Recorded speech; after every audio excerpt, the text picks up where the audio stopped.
خبیث انسان، ذلیل انسان جو صحابہ کو گالیاں دیتا ہے اس کو کوئی عزت کا حقدار نہیں ہے۔ اور مرزا جیلمی اگر تیرے میں غیرت ہے، اسلام کی غیرت ہے یا انسانیت کی غیرت ہے، سامنے آ، مناظرہ کر کے تجھے چت کر کے دکھائیں گے، مباہلے میں آ، تیرے پہ لعنتوں کو پڑھتا ہوا لوگوں کو دکھلائیں گے۔ صحابہ اکرام کا اکرام زندہ رہے گا، حضرت علی المرتضیٰ کو بھی زندہ باد کہتے رہیں گے، حضرت امیر معاویہ کو بھی زندہ باد کہتے رہیں گے، اور بنو امیہ سے وسطی صحابہ اکرام کو بھی زندہ باد کہتے رہیں گے۔ ہم اتنے بے غیرت نہیں کہ الفاظ بکیں کہ ہم صحابہ کے دور میں ہوتے ان کے پر تلوار رکھ لیتے، فڑے مت تیرا، ترفڑے مت تیرا، تیرے منہ پہ تھوکنا چاہیے۔ اور میں یہ بات کہتا ہوں، اگر انتظامیہ میں اسلام کی غیرت ہو اور شاعر دین کی پاسداری ہو تو مرزا کو عمر قید کی سزا ہونی چاہیے، پابند سلاسل ہونا چاہیے، زبان بندی کے اوپر کام ہونا چاہیے۔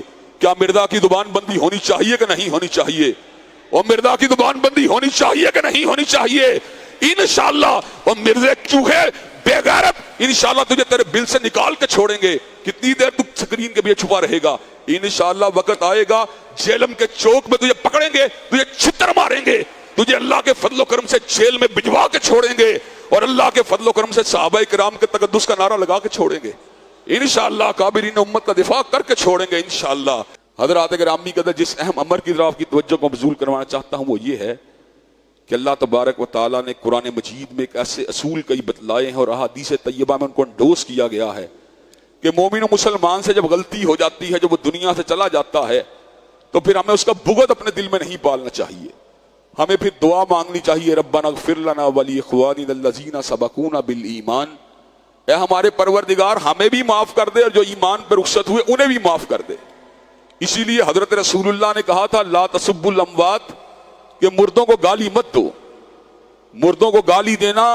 عام مسلمان بھی ہو بہت بڑی قباحت کی بات ہے، اور ان کے بارے میں دعائے مغفرت، دعائے خیر اور کلمہ خیر نہ کہنا یہ بہت بڑی محرومی کی بات ہے۔ اور اگر یہ حرکت کسی ولی اللہ کے ساتھ کی جائے یہ بہت بڑی خرابی کی بات ہے، اور یہ حرکت کسی صحابی رسول کے ساتھ کی جائے تو یہ مزید قباحت کی بات ہے، اور صحابہ کی جماعت کے ساتھ کی جائے تو بہت ہی بڑی بے غیرتی اور بے حمیتی کی بات ہے۔ جیلم میں بیٹھا ہوا ملعون، بے غیرت، بے حمیت اور دین سے بے بہرا اور فساد کو پھیلانے والا اور زمین کے اوپر خیر البریہ کو گالیاں دینے والا سیدنا امیر معاویہ کو کبھی ڈھکے چھپے الفاظ کے اندر اور کبھی اشارت کنایوں کے اندر ان پہ لعنتیں بھیجنے والا اور ان کا دفاع کرنے والوں کو ناسبی قرار دینے والا اور ان کے اوپر لعنتیں بھیجنے والا، اور پھر اس گروہ کے اندر سیدہ صدیقہ پہ تبرہ کرنے والا، سیدنا طلحہ بن عبید اللہ کو گالیاں دینے والا، اور حضرات گرامی قدر حواری رسول زبیر ابن عوام کو گالیاں دینے والا، جنگ جمل کے اندر موجود صحابہ کو گالیاں دینے والا، جنگ صفین کے صحابہ کو گالیاں دینے والا، اسلاف امت کو گالیاں دینے والا، ابن تیمیہ کو گالیاں دینے والا، علامہ شہید کو گالیاں دینے والا، اللہ کی گستاخی کرنے والا، حضرت رسول اللہ کی شان اقدس کے اندر بکواس کرنے والا، اور مسالک کی جو ہے پگڑیوں کو اچھالنے والا، وہابیوں بغیر تو کہہ کے ان کو مخاطب کرنے والا، بریلوی علماء کو گالیاں دینے والا، علماء دیوبند کو گالیاں دینے والا، وہ سمجھ نہیں آتی اس معاشرے کے اندر نقص امن اور فساد کو پھیلانے والے اس بے غیرت اور بکواسی کو کیوں پٹا نہیں ڈالا جاتا؟ حضرات گرامی قدر، کیا دین ہی اتنا مظلوم ہے جو مرضی بکواس کرنا شروع کر دے؟